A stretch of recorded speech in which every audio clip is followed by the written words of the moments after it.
Qué bueno que sigue en este canal de FM Centro también, por supuesto, en el Derrick Fernández. Suscríbase, por favor, para que vayamos actualizando todas las pláticas, las charlas que tenemos con personajes. Y este personaje usted seguramente lo ha escuchado, si vive en Tlaxcala lo ha escuchado. Eso lo puedo asegurar. Es más, hay gente en Puebla, en la ciudad de Puebla capital, que lo ha escuchado. ¿Por qué? Porque el señor a mediodía nos da el Ángelus. En los camiones de gas nos avisa que ahí viene. Él es Miguel Cecín Marín, y el mundo le dicen Miguel Cecín Marín de Dopingüe, un personaje de la radio, de la televisión tlaxcalteca, que hoy queremos platicar con él desde la persona. Miguel Cecín, un colaborador, un compañero, pero además también un maestro de vida. Miguel Cecín Marín, ¿cómo estás? Pues muy satisfecho, muy a gusto por tener el alto honor de tomarme en cuenta y de invitarme a tu programa tan escuchado. Te lo mereces, Miguel, te lo mereces. Terminando un café. ¿Dónde estamos? Tú, aprovechando que ya estoy con alguien que sabe, pues, y además el servicio del Capi, Laurencio aquí del Hotel del Ángel, que siempre nos atiende, no hombre, como si fuéramos gente importante, nos atiende de verdad. Aquí nos hace sentir importantes, maestro. El Capi y Laurencio nos hace sentir así. Si estamos desde el restaurante Bar Hotel Los Candiles del Hotel del Ángel, ubicado en Avenida Jesús Carranza 1909, aquí en Apizaco. Aquí no hay pérdida de la colonia del Carmen. Así es. El chile en nogada, la paella y por supuesto el buffet. El buffet dominical, que no falta aquí y la atención, que es lo importante. Yo creo que en vez de ser un hotel, restaurant, bar de 5 estrellas, le van a poner de 10 estrellas si estuviera, porque la atención es súper. Es que aquí es negocio, aquí te sientes bien, aquí el café sabe delicioso, todo. Pero bueno, ya desde luego hablaremos de eso. Miguel Cecín, un personaje de la radio que tiene exactamente, por lo menos FM Centro lo que lleva, pero, a ver, platícame, Miguel, ¿cómo es Miguel de pequeño? ¿Dónde jugaba? ¿Qué es lo que jugabas? Miguel Cecín, el pequeño, el chavito, el niño, ¿y cómo fue tu infancia? Bueno, mi infancia fue no especial, pero ni con muchos auges, ni con muchas limitaciones. Que era prácticamente lo que vivían todos en aquellos años. Nosotros vivimos en la avenida 16 de septiembre 902. Prácticamente ahí terminaba la ciudad de Apizaco, que tenía en aquellos años 5,000 habitantes. Que más o menos, para la ubicación de las personas que nos están viendo y que no tengan la referencia, ¿hasta dónde llegaba más o menos tu casa? Bueno, a una cuadra antes de la Maquinita, de la glorieta de la Maquinita. Y en ese tiempo no estaba pavimentado, todo era arena, era tierra. Uh-huh. Y de ambos lados casi no había zonas habitacionales, no había casas, no había edificios, nada. Era terracería.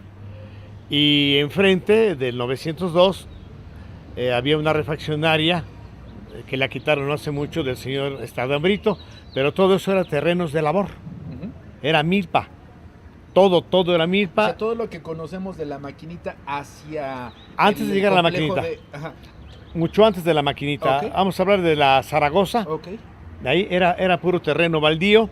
Y enfrente a la casa de ustedes, 16 de septiembre de 1902, ahí se instalaban los circos. Venía el Unión, venía el Ataide y algunos otros más. ¿Cómo llega tu familia aquí a Apizaco? ¿Por qué llega a Apizaco?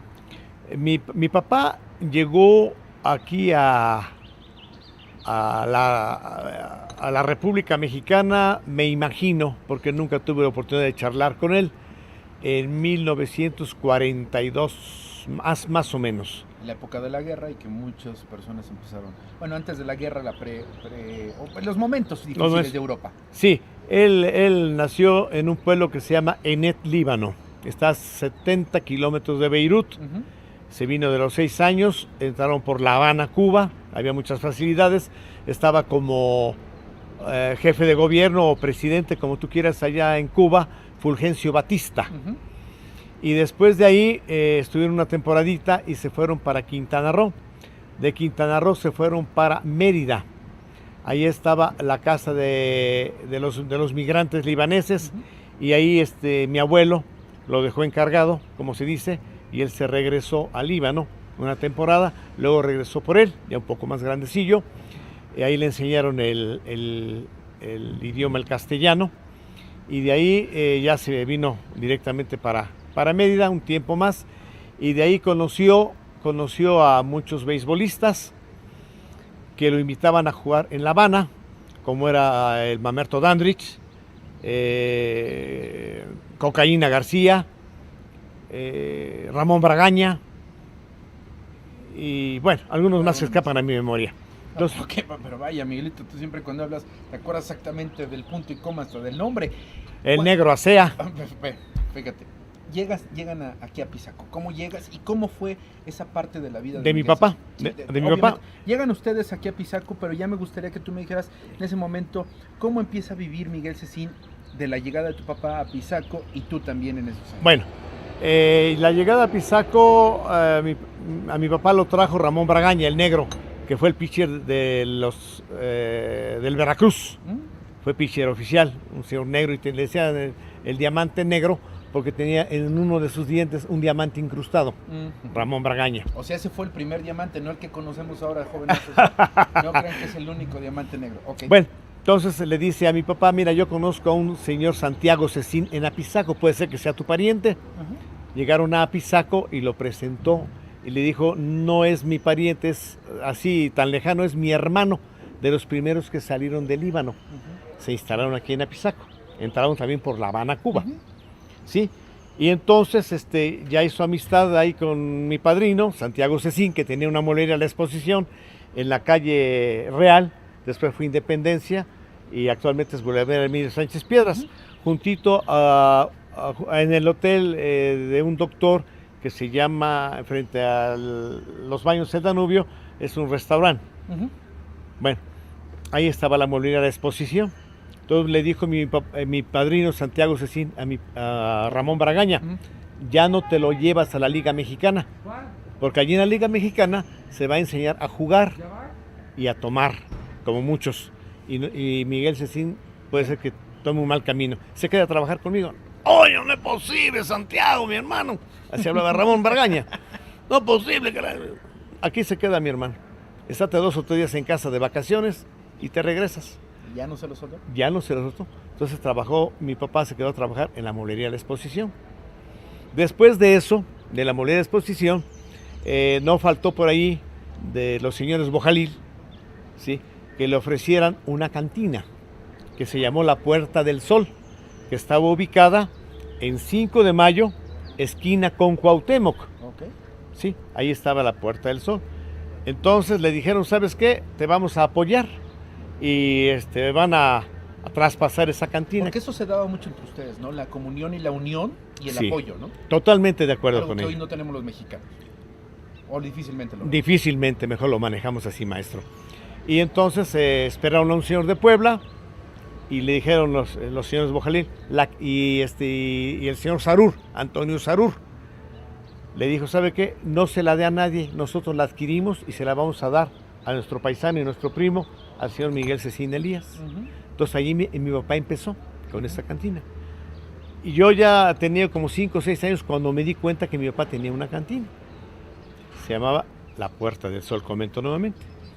Y bueno, pues ahí empezó y luego se la traspasó e hizo un restaurante en esa avenida, que era pura tierra, ahí terminaba Pisaco, todo era terregoso, y había en cada cuadra unos andadores de piedra para que cuando llovía no te mojaras los zapatos y fueras de una acera a la otra, caminando. Bueno, entonces se llamó ese restaurante El Merendero.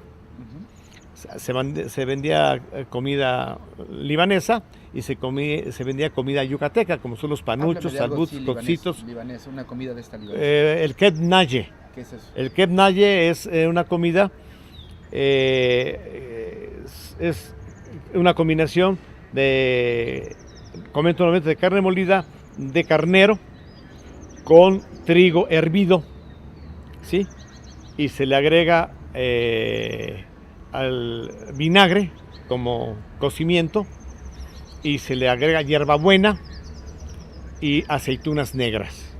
Ya que está, entre comillas, cocida por el vinagre, se revuelve todo y ya se da en una tortilla árabe grande, Pan árabe, ¿no? en pan árabe, y se acompaña con un café o con un vino especial que se llama arak. Ese vino arak lo tienes que combinar con un poquito de agua porque es muy fuerte, es de un extracto de uva. Hablando de café, Le damos ¿te un gusta el traguito. café? No, tú con el agua. Yo le doy Claro. el café, tú con el agua. ¿Te gustó el café en su momento, Miguelito? ¿Cómo te gustaba el café? El café árabe sin combinación alguna, con poca azúcar. Como se debe tomar. O sea, Exacto. era de los que sí sabe tomar café. El café sin azúcar, era muy fuerte el café, ¿sí? Y no se servía en una taza así como esta, se servía en una taza pequeña. Como tipo vasito, ¿no? Exactamente. Como tequilero más chaparrito, ¿no? Exactamente, se iba degustando el café árabe, muy sabroso. Y bueno, pues acompañado con algunos otros platillos, llevaban el capule, llevaban el pan, el famoso pastel dedo de novia, que es una ricura, y algunos otros antojitos ahí. Pero regreso al tema. ¿En qué jugabas? ¿Dónde jugabas? ¿Con quiénes jugabas? Con los vecinos, que eran pocos, ¿sí? Era el barrio San Miguel. ¿Por qué se llamó barrio San Miguel? Porque vivían 5 o 6 Migueles. Miguel, ¿Qué es lo que conocemos hoy como aquí la iglesia de San Miguel, me imagino? Exactamente. Uh-huh. Miguel Chavero, Miguel Cecín, Miguel Sánchez, Miguel X. Eran 5 o 6 ¿Y Migueles. no tiene nada que ver con el santo patrono de la iglesia? No, la iglesia fue después. Ah, fíjate. La iglesia fue después, mucho después. Fue por 1900. O sea, se llamaba el barrio de los Migueles por ustedes. Por los Migueles, nada más. Fíjate. Y de juegos, pues jugábamos el trompo, jugábamos las canicas, los famosos rones de canicas. Ahí me enseñaron los muchachos un poquito más grandes, de apellido Hernández Romero, a cómo jugar la canica, cómo aventar la canica, cómo hacer un ron. ¿Tirabas de uñita o de huesito? De las dos formas me enseñaron, Órale. de huesito y de uñita. Y luego el trompo, el yoyo, y todo eso lo aprendí, ¿sí? Con estos así. Y era juego, y luego pues empezamos a hacer amistad con algunas vecinas que había por ahí cerca, y ya se hacía el juego un poquito, jugábamos a la roña, jugábamos a los encantados, al burro castigado, todo eso es lo que hacíamos en aquellos años. Y luego las famosas posadas, que las hacía la doña Osbelia Gutiérrez, esposa de don Joaquín Fuentes Salcedo, comandante general a nivel nacional e internacional de la Cruz Roja Mexicana, miembro de la Legión de Honor. ¿Qué memoria tienes, Miguelito? Eso siempre me ha sorprendido, de verdad. Nos hacía unas famosas posadas y unos aguinaldos que venían de otros barrios, ¿sí? No siendo invitados, pero la señora les daba a todos su ¿En qué aguinaldo. momento perdió Apizaco esto? Porque estás diciendo que invitaban a los barrios. Hoy los apizaquenses somos... Alguna vez me lo dijeron en los somos codos, los apizaquenses, que no hacemos el mole, pero si ya estaba ahí, ¿en qué momento se perdió? ¿En qué momento tú viste, Miguel Cecín, que se empezó a transformar Apizaco en esto, que tenemos una ciudad sin ese arraigo, sin ese... Somos muy fríos, quizá. Porque me estás hablando de un Apizaco que ni siquiera me lo imagino. No. Y en la glorieta donde está ahorita la maquinita, había un edificio grande, en ruinas, y ahí vivía una señora que se llamó Doña Julia Domínguez del Prado. Esa señora nos daba cierto temor porque siempre vestía de negro con un chal embozada. Sí, la señora ahí vivía y la acompañaban sus perritos.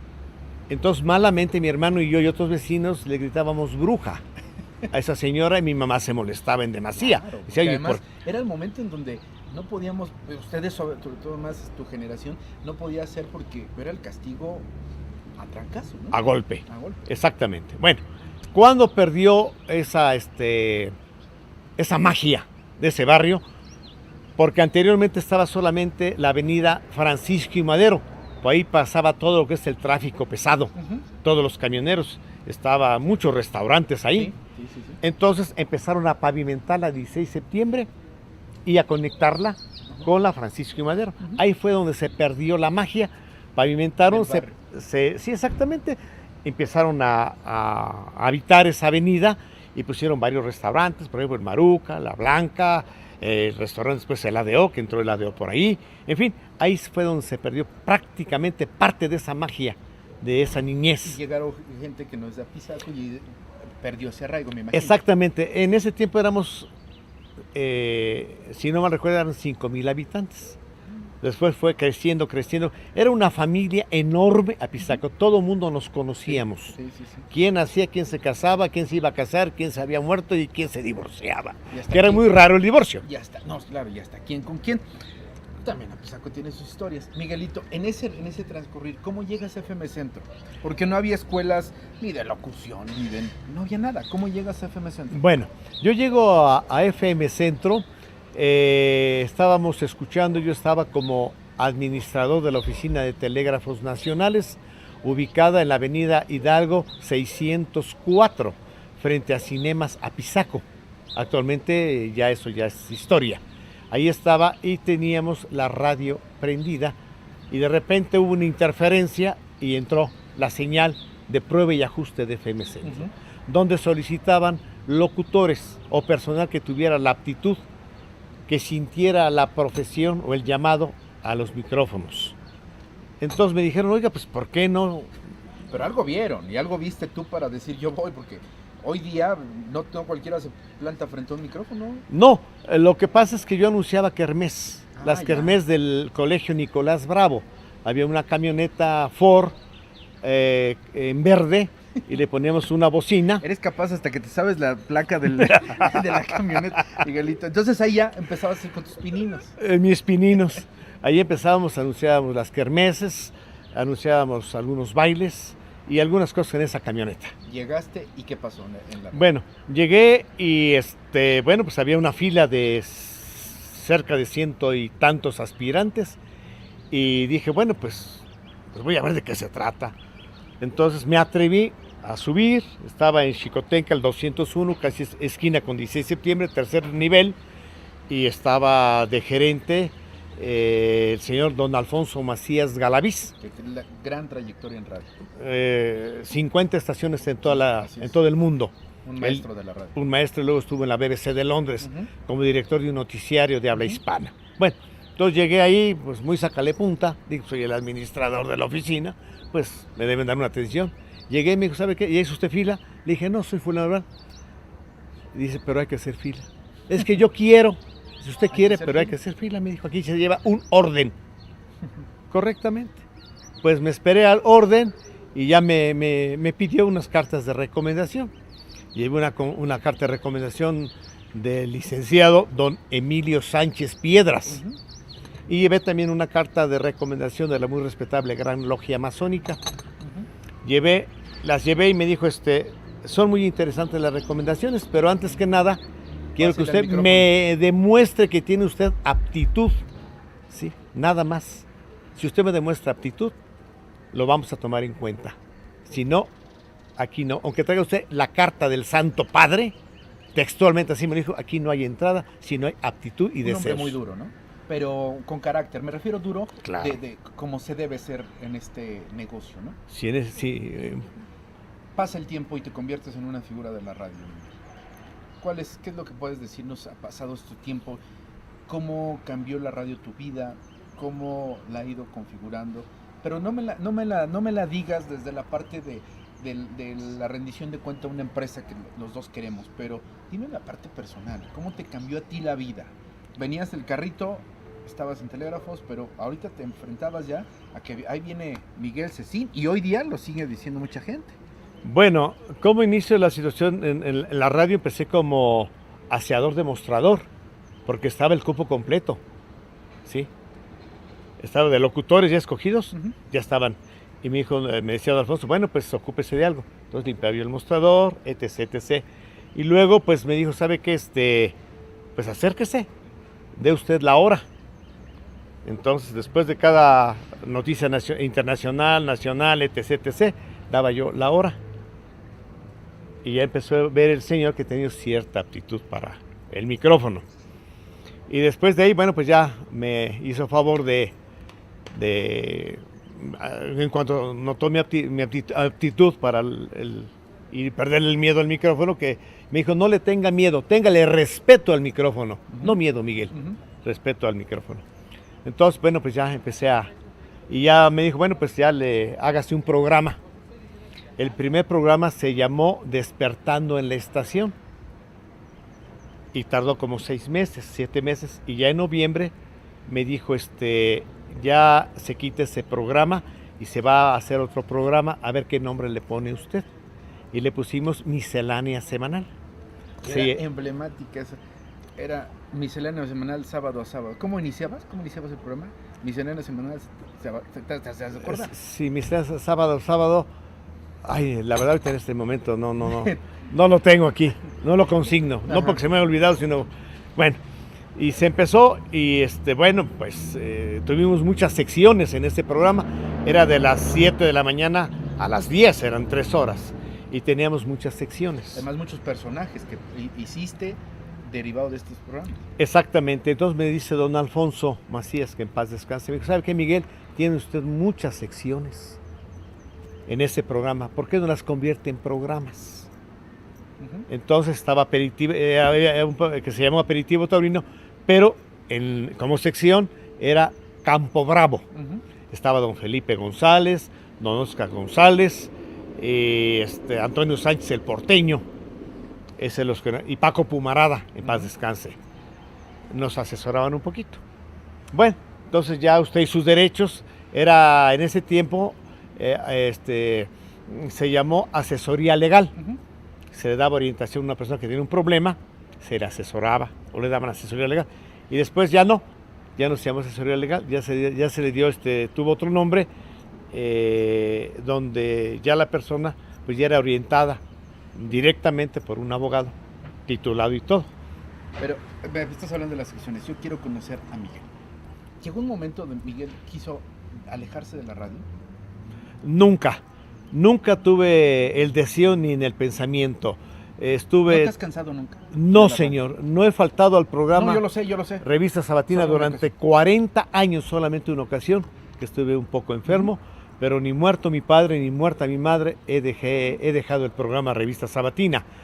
Tuve oportunidades de colaborar en otros canales de televisión. ¿Dónde? Le trabajé para el licenciado Jacobo Saludowski en el noticiario Eco.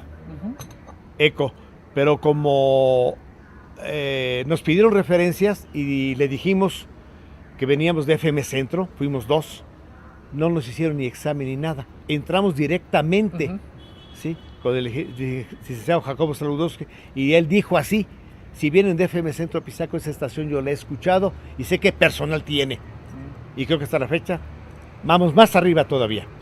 Bueno, y después de ahí estuvimos y nos invita el licenciado, que fue gobernador, Álvarez Lima, a lo que es Imevisión, canal 13, actualmente TV Azteca.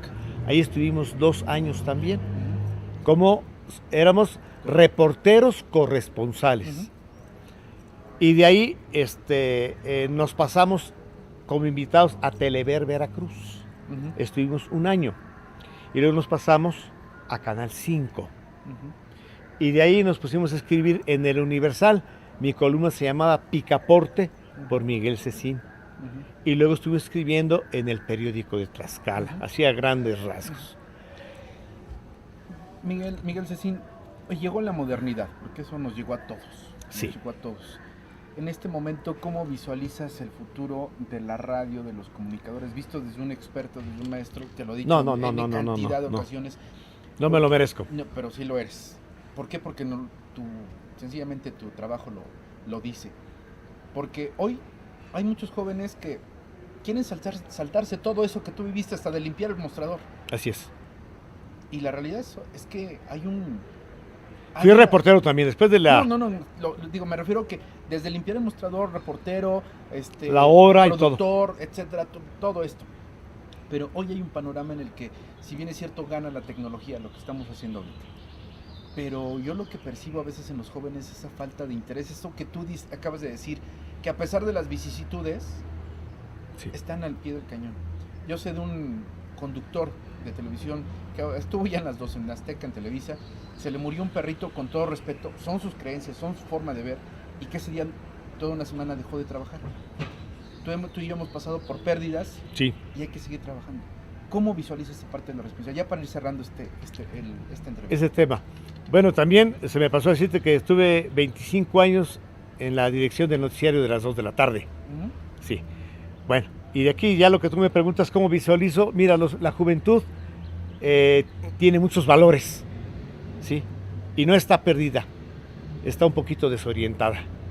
Pero tienen un maestro en la radio, que eres tú. No. Y un director que es el doctor Eugenio Sánchez, que es el que da la oportunidad a todos aquellos que quieren... Te agradezco mucho la diferencia. Pero hablemos en general. O sea, ¿cómo Miguel Cecín ve este panorama de los jóvenes y qué desde la experiencia de Miguel pueden tomar ese mensaje para decir, es lo que me hace falta, independientemente que se dediquen a los medios, que se dediquen a otra cosa? ¿Qué es lo que tú ves que hace falta hoy día en la sociedad?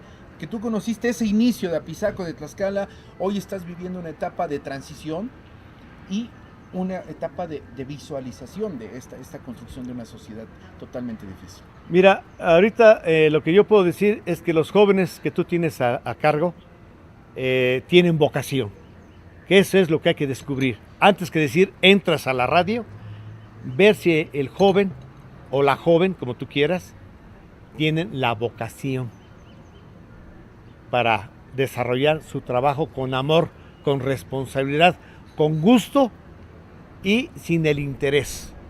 Porque muchas veces yo voy a entrar, ¿por qué? Porque ahí gano tanto. Porque me voy a ver así. O porque me voy a escuchar así. No, que el muchacho tenga la vocación.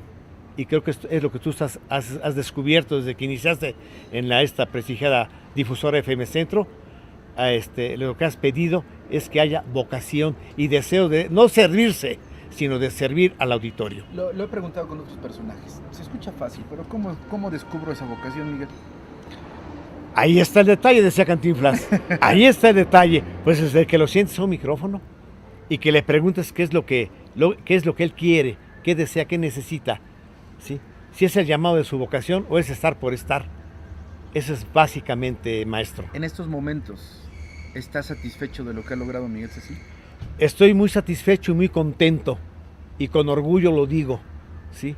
Nos han escuchado en muchos lugares, no solamente de la República Mexicana, del mundo, porque frecuentemente recibimos a través de las redes, ¿sí? Que nos escuchan desde Los Ángeles, California, nos escuchan en Australia, hasta en Australia ahí nos escuchan. Entonces hemos rebasado las fronteras. FM Centro tiene el poder de llegar y de entrar en los hogares dentro y fuera de la República Mexicana. Miguel Cecín Marín de Doping Web. Te agradezco mucho esta plática porque eres un personaje, te lo he dicho N cantidad de ocasiones. Desde luego también he reconocido el trabajo y tenemos mucho por hacer y tú tienes todavía mucho por hacer con esta escuela que vas dejando y que tenemos que seguir construyendo. ¿Por qué? Porque un medio de comunicación hoy con estas plataformas pues tiene que seguir creyendo y creciendo. Te agradezco mucho por esta plática que me ofreces. Al contrario, yo agradezco que hayan tenido esa deferencia, todos los compañeros, en especial tú como maestro y gerente general de esta prestigiada emisora, FM Centro, esta oportunidad casa que me dan. Nuestra casa, por supuesto. Nuestra casa, gracias, maestro. Mientras terminamos un café, tú con tu agüita, por favor, y decimos salud. Te agradezco mucho. Y usted, gracias. Por supuesto, siga en el canal, ya lo sabe, de YouTube de FM Centro 100.3 y por supuesto en el canal de Eric Fernández. Dele, suscríbase para que siga esta y por supuesto muchas más pláticas de los personajes que vamos conociendo. Muchas gracias.